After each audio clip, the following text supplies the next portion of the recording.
বাহারের 17C। লেখনী ও কণ্ঠ মোশাররফ হোসেন। ঘোর অন্ধকার মঞ্চে আজ প্রকৃতির প্রলয় নাচন। দুর্নীতির মহাকাব্যে বাচিক রাজনীতির সনেট রাঙা সংলাপ।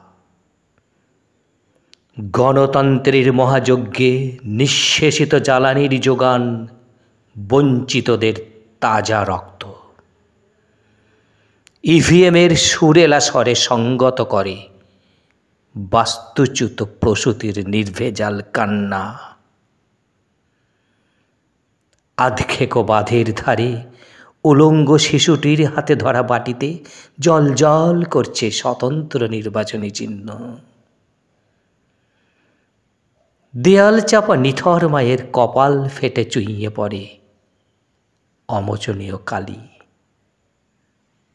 সবই অমিল, তবুও মিলেছে 17C।